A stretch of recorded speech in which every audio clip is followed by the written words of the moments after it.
Laura Daniela, seguimos llamando. Así es, Julio. ¿Usted ha podido encontrar a alguien que considere que la emergencia económica pasa el examen constitucional? No, Julio, quizá algunos del pacto, pero con decirle que una de las ponentes de la ley de financiamiento nos dijo que se iba a reunir hoy con el ministro de Hacienda porque no está de acuerdo con la emergencia económica. Para no decir... ¿Qué dicen? ¿Y qué dicen? No, usted siempre al final dice los nombres, no se preocupe. ¿Qué dicen en el Congreso? Pues Julio, pues nos vamos para las comisiones económicas porque de hecho el presidente Gustavo Petro responsabilizó al Congreso precisamente por el que sería pues este decreto de emergencia económica. Vamos a saludar hasta ahora al representante Oscar Darío Pérez, él es del Centro Democrático. Muy buenos días, representante, y bienvenido a la W. Muy buenos días, un saludo muy especial para todos. Y también saludamos hasta ahora a la senadora Aida Abella, ella es del Pacto Histórico. Muy buenos días, senadora. Muy buenos días, Laura. Un saludo muy especial a toda la mesa y especialmente a todos los que nos están escuchando.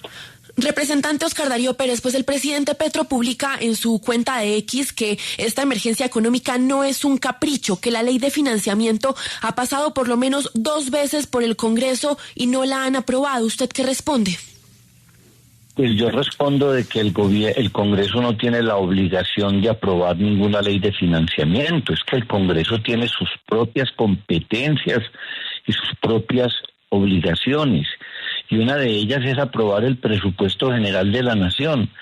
Se le dijo al gobierno que lo ajustara no solamente en los 10 billones que lo ajustó, sino en los 26.3.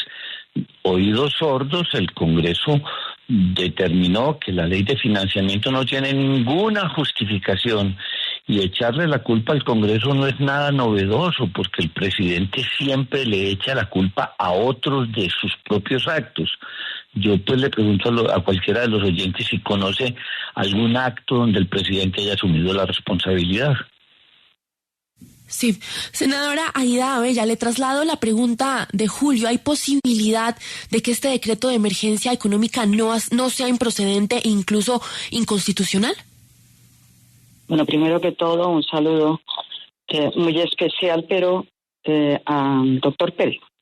Yo creo que en el Congreso hay una gran cantidad de parlamentarios que representan el gran capital, los que defienden a los que tienen muchísimo patrimonio, los que tienen además financiadas sus campañas por las grandes empresas, los que además hacen posible que cuestiones como la reforma a la salud, etcétera, se cancelen, pero referente a la reforma que presentó el gobierno, la ley de financiamiento, yo no he visto un ministro, por lo menos en los 7 años que llevo, que se haya sentado todos los días con el Congreso de la República. Algunos no van. Yo sé que el doctor Pérez no fue escogido para hacer parte de los coordinadores y ponentes, pero los de su partido, por ejemplo, muy escasamente iban, 1 o 2, nunca fueron. No supo el colectivo de los coordinadores y ponentes las propuestas que hacía el gobierno y los ajustes que hizo el gobierno. A mí me parece que eso es una parte de la irresponsabilidad parlamentaria, que no van, que simplemente se hace nombrar para poder sabotear. El caso de varios del Partido Conservador, para no hablar solamente de los del Centro Democrático, etcétera.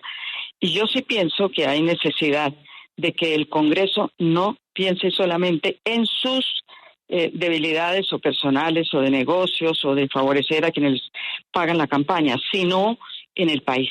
Y ese país tiene que ver con muchas cosas. Por ejemplo, el pagarle a los ancianos mayores, mujeres mayores de 60, hombres mayores de 65 años, 225,000 pesos que son frente a una necesidad grande que tienen los adultos mayores. Yo creo que ese es un acto, además de grandeza del Parlamento, que mire cómo la gente necesita haber pagado más de 1 millón de pesos a los soldados, por ejemplo, a los policías que prestan el servicio militar. Eso ha reactivado el campo y ha reactivado la economía. Y yo pienso que el Congreso, por supuesto, allá vamos a tener que discutir las cosas de profundidad. A mí, por ejemplo, me asombra que frente a estas cosas tan delicadas y tan especiales, duremos meses en unas comisiones de coordinadores y ponentes donde no van los que están en desacuerdo. ¿Y por qué no van? ¿Por qué no vamos a discutir? ¿Por qué resuelven no asistir deliberadamente para poder sacar cosas que ya en la práctica se han visto? Hace más de 3 años también estábamos en lo mismo con Duque, ¿o no? ¿A él también le aprobaron? ¿Sí o no? Pues claro, pero a este gobierno no le aprueban porque es Petro. Es increíble. Yo no encuentro ninguna justificación, y el doctor Pérez sabe que yo nunca falto a ninguna sesión, ni cuando era oposición y ahora menos cuando soy gobierno. Sí, representante Pérez, no solamente lo dice la senadora Abella, que hay un sector del Congreso que trabaja para el gran capital. De hecho, el presidente Petro también dijo que ustedes trabajan para los megarricos. ¿Cuál es la justificación entonces para no haber querido aprobar esta reforma tributaria y estos impuestos que finalmente pues termina con este tema de la emergencia económica? No, a mí me parece eso absolutamente irrespetuoso. Primero, pues yo también soy de los que asisto a todo. Y estoy en todas las comisiones, en todas las ponencias. A ver, dígame qué de megarricos tiene pasar el gravamen a los movimientos financieros del 4 al 5 por mil. Eso es un 20% más, perdón, un 25% más del impuesto. Eso es tirar la gente directamente al manejo del efectivo, al gota a gota. Eso no tiene nada de megarricos y tampoco tiene nada de megarricos incorporar como contribuyentes del impuesto al patrimonio a las sociedades, a las personas jurídicas. El 90% de las empresas de este país son pequeñas. A ver, ¿dónde está ahí los megarricos? ¿Y dónde están los megarricos cuando decimos que se le va a cobrar un impuesto especial a los productores de petróleo y carbón, que eso luego se traducirá del 1%, que eso es una tasa altísima de los ingresos? El 1% es igual al 10 por mil, que eso después se trasladará, se repercutirá en los precios finales de los combustibles, que son los que consume el pueblo. Y tampoco tiene nada de megarricos allí, por ejemplo, crear los impuestos al consumo, subirlos para una botella de aguardiente que hoy vale 38.000, puede quedar valiendo 52. Eso es beneficiar el contrabando. No, estas cosas hay que precisarlas. El gobierno debe hacer el ajuste por la vía del gasto, pero dicen que es inflexible. Eso ya se volvió un mito. Inflexible es tener 500.000 contratos de prestación de servicios, o hacer 73 viajes al exterior, o tener un ministerio como el de la igualdad que realmente no ha justificado su permanencia. No, aquí hay mucho de dónde ajustar el gasto, y no podemos entonces señalar que el Congreso, que es que porque está representado por personas que financian las campañas, cosa que tendrá que ser debatida y tendrá que, si es que cometen una ilegalidad, denunciarlos. Es que si el congresista que cometa un delito tiene que ser denunciado, pero no se puede combinar una cosa con la otra. Ahora vea ese malabarismo financiero que están haciendo con la deuda pública. ¡Qué vergüenza! Que dizque 23 billones de pesos de un solo tajo, subiendo la tasa de interés 100 puntos básicos por encima de lo que fue la última subasta. Eso es cambiar el perfil de la deuda, y el perfil de la deuda lo vienen cambiando no solamente con estos 23 billones, sino con el equivalente a 10.000 millones de dólares en francos suizos. Es que aquí hay un malabarismo para entregarle este país descuadernado totalmente a un próximo gobierno. Esas son las cosas, y el Congreso tiene esas competencias. Por ejemplo, yo quiero saber dónde está el decreto que autorizó los 23 billones de dólares de deuda. Eso es por un decreto, eso no es porque se le ocurra al director de crédito público. Sí. Entonces, la responsabilidad no es propiamente la característica de este gobierno. Sí, senadora, pero precisamente entre los impuestos que posiblemente traería este decreto de emergencia económica, por ejemplo, está el impuesto al petróleo y al carbón. ¿Esto afecta a los megarricos o a las personas de clase media que todos los días pues se transportan en sus motos, carros, camionetas? Yo creo que de todas maneras hay una necesidad de un reajuste, primero porque la deuda pública, miren lo que pasó, 59 billones. Le tocó pagar este gobierno en 4 años. ¿Quién hizo ese préstamo? Nosotros no discutimos si se gastó o no se gastó en el COVID. Pongamos que se gastó, pero ¿por qué lo hicieron a 4 años? Si no me equivoco, es el único país en el planeta que para el COVID llegó a constituir un préstamo a corto plazo, en 4 años. Esto no había sucedido en la historia política de Colombia, ni en la historia fiscal. ¿Por qué lo hicieron? Porque ellos sabían que iban a perder el gobierno. Entonces, para poner en jaque al gobierno que ganara, simplemente dejaron una deuda para pagarla en 4 años. Esto es increíble. Entonces, ellos que están defendiendo en este momento el desajuste de la deuda pública, la deuda se pagó hasta el punto del año pasado cuando no quisieron aprobar la ley de financiamiento. Y no querían aprobar la ley de financiamiento para eso, para poner al gobierno en jaque. Y yo creo que esas cosas no las debe hacer el Parlamento. Por lo menos nunca lo hice cuando fui oposición. Siempre estuve y si tenía que votar en contra, votaba en contra. Y simplemente ellos tenían la mayoría y ganaban. Pero yo sí creo que en este momento lo que están haciendo es una especie de saboteo permanente al gobierno. Y eso no es correcto de parte del Parlamento. Además, hay problemas seguramente complicados. A ver, por ejemplo, dicen, la clase media está afectada. ¿Quién tiene 2.600 millones de patrimonio de la clase media? Por Dios, eso se necesita no haber vivido ni vivir siquiera dentro de la clase media a la cual yo pertenezco. Vivo en un edificio de la clase media. Aquí estoy con mis vecinos. Y uno dice, ¿pero esto de dónde sacaron? El sector bancario, mire el sector bancario lo que pasa. El sector bancario ha ganado hasta septiembre de este año 111 billones de pesos. El año pasado, a esa misma fecha, había ganado 95 billones de pesos. El sector bancario que siempre le hemos dado la mano en las épocas del 80, del 90, ¿por qué ahora que está tan bien, que gana tanta plata, 111 billones de pesos, se va a echar al bolsillo la banca? No, yo creo que ellos deben en este momento ayudar. No solamente, no es ayudar al gobierno, es contribuir al país que les ayudó también a salir de crisis anteriores. Y yo sí pienso que ahí hay necesidad de mirar cómo también el Parlamento, porque allí hay señores, incluso el doctor Pérez lo sabe, casi todos tienen SAS, que son las sociedades anónimas certificadas. ¿Esto qué es? ¿Qué es esto? Pues una rebaja de impuestos consignando hasta el sueldo en la SAS. Eso no es correcto de parte del Parlamento. Y yo creo que hay necesidad, nosotros debemos pagar nuestros impuestos como lo paga cualquier ciudadano. Incluso las altas cortes también. Las altas cortes deben pagar porque ellos tienen una exención en los gastos de representación. Eso no es correcto.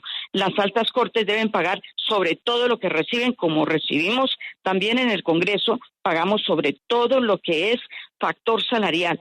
Las altas cortes no, y yo creo que ahí hay una discriminación y pienso que ellos deben reflexionar, porque el país en este momento necesita ¿para qué? Pues para darle no solamente a los ancianos, para darle no solamente a los policías, a los soldados, un sueldo decente. En la historia de Colombia nunca un soldado había ganado 1 milloncito y un poquito más para su familia, para él, para que el soldado se sintiera que es también una persona y un trabajador. Y yo creo que esas cosas solamente las ha hecho este gobierno. ¿Y este gobierno por qué? Porque considera que la gente vulnerable, que la gente de abajo, y no nos pueden decir que la economía marcha mal. La economía marcha muy bien. La economía ha sostenido el precio incluso del dólar para abajo. Es que esto no había pasado en muchísimos años. La inflación está absolutamente controlada. Yo creo que hay cosas que están pasando, por ejemplo, el salario mínimo. Aumentar el salario mínimo se los comprobamos durante 3 años que no es inflacionario y siguen los gremios diciendo que es inflacionario, que quién sabe qué va a pasar. Pero si se lo hemos demostrado 3 años seguidos, el aumento generoso del salario mínimo lo que ha hecho es impulsar la economía. Lo que ha hecho es que esos que se quejan, siempre escucho al doctor Cabal de Fenalco quejarse de todos. Y por ahí leí una noticia hace unos 2 o 3 días. No, de todas maneras la cuestión ha mejorado, pero no lo suficiente. Claro, el comerciante quiere ganar todo lo que pueda, pero lo que no pueden decir es que la economía está desactivada. Todo lo contrario. Senadora. Y en ese sentido yo creo que tiene toda la razón el gobierno. Senadora, le voy a hacer una pregunta muy concreta, respetando su argumentación, que efectivamente pues tiene números, tiene cifras, está dando usted datos, pero yo vuelvo a la parte que origina la preocupación, la constitucionalidad. Es que no se trata solo de decretar un decreto inconstitucional. Eso termina en una violación de la Constitución y los ministros que firmen se van a meter en un lío. ¿Usted conoce algún abogado, algún magistrado, algún ex magistrado, algún profesor universitario que esté de acuerdo con la constitucionalidad del decreto? Me refiero solo a eso. ¿Conoce a alguien? Bueno, muchísimas gracias. Yo creo que ahí tenemos una discusión bastante interesante. Fui una de las 4 mujeres que hizo la Constitución. En su artículo primero, la Constitución lo que afirma, y la tengo en la mano, y voy a acudir porque es que muchos se detienen en una serie de leyes, en una serie de cosas, y yo creo que hay necesidad de mirar. Colombia es un Estado social de derecho. ¿Qué estamos haciendo contra la gente? Organizado en forma de república unitaria, descentralizada, con autonomía de sus autoridades territoriales, democrática, participativa y pluralista, fundada en el respeto de la dignidad humana, en el trabajo y la solidaridad de las personas que la integran y de la prevalencia del interés general. Hágame el favor, si no es la prevalencia del interés general que hace parte del artículo primero de la Constitución Nacional, esa solidaridad que debemos a la gente de menos ingresos, a la gente que no tiene nada, a la gente que efectivamente le toca vivir del día a día. Son fines en el artículo segundo, esenciales del Estado: servir a la comunidad, promover la prosperidad general. Por Dios, si nosotros no tenemos en cuenta a la gente que no tuvo. Ahora, senadora, usted me está interpretando la Constitución de algo que usted piensa y se lo respeto. No, a mí deme un profesional de derecho constitucional que esté de acuerdo con la constitucionalidad de la emergencia. Deme un nombre y yo lo llamo. Pues yo lo respeto a ellos, lo respeto. Pueden tenerse, nosotros tenemos 1 millón de abogados, hay 1 millón de interpretaciones. Yo lo de menos. No, dígame a quién llamo. Mire, Julio. Dígame a quién llamo. Mire, Julio. Bueno, usted puede llamar a cualquier constitucionalista y que le dé su opinión de lo que sea. Pero lo que yo sí interpreto, y escúcheme, Julio, yo estuve en la Constituyente, y lo que yo he visto en este país es que se han inventado tantas leyes que contradicen la propia Constitución. Nosotros tenemos, Julio, en este país más de 1 millón de leyes en el tercio, 1.200.000 y pico de leyes activas que se contradicen unas con otras. Cuando citamos a resolver un problema que llegan 8 entidades, ninguna entidad puede hacer nada, porque en el Congreso nos dedicamos a hacer leyes que en últimas no ayudan al ordenamiento del Estado. Ojalá diéramos en el Congreso, por ejemplo, discusiones grandes que ayuden a este país, por ejemplo, la reorganización del Estado. Esto no puede seguir así. ¿Qué Estado en el mundo tiene 1 millón de leyes activas para manejarlo? Ninguno, Julio, ninguno. Aquí, que nos dedicamos en una noche, podemos aprobar, como ha sucedido en las últimas, más de 25 leyes, la mayoría de ellas leyes basura, y nos dedicamos a hacer cosas que en últimas entorpecen la Constitución. Yo tengo esa teoría, por lo menos la he defendido también en las plenarias del Congreso, porque los fines esenciales del Estado están: servir a la comunidad, promover la prosperidad general, pero nosotros eso es lo que estamos haciendo, promover la prosperidad general y garantizar la efectividad de los principios, derechos y deberes consagrados en la Constitución. Pero por Dios, es que si no hacemos eso, la gente más pobre en este país sigue más pobre y los ricos siguen más ricos.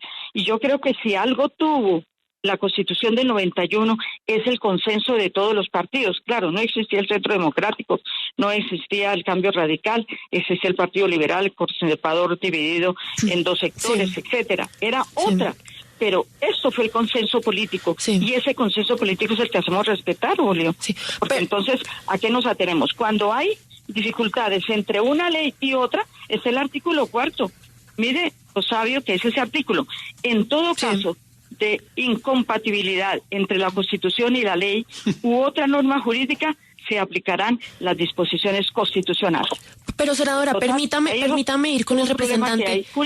Permítame ir con el representante Oscar Darío Pérez, porque la Constitución también es muy clara y dice que en el caso de emergencia económica se requieren hechos sobrevinientes debidamente sustentados. Aquí hablamos de una reforma tributaria que se hundió, no de pues situaciones extraordinarias y fuera de lo normal que puede ser el trámite en el Congreso de la República. Y representante Pérez, por eso quiero preguntarle, ¿usted es de la idea de que el gobierno Petro estaba esperando precisamente a la vacancia judicial para presentar esta emergencia económica y que no pudiera ser estudiada por la Corte?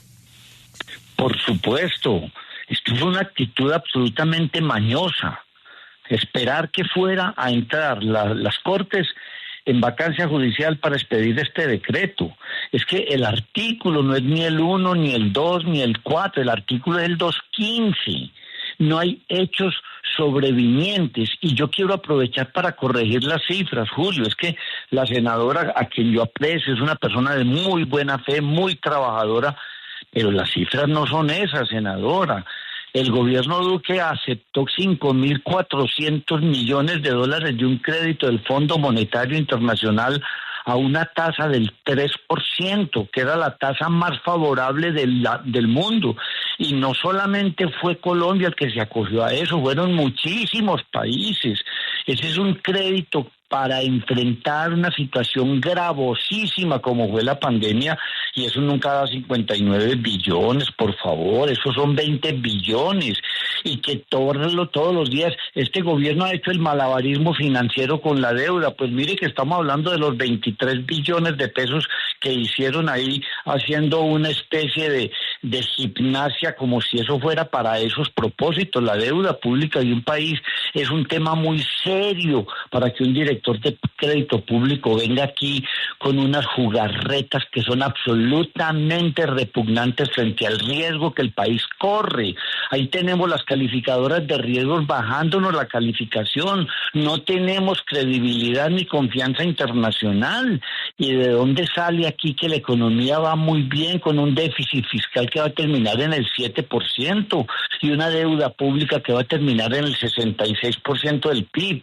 Esta es una economía creciendo a base de consumo proveniente de utilización de los recursos públicos y de economías no ortodoxas. 20.000 millones de dólares circulan en esta economía provenientes del narcotráfico y de la minería ilegal.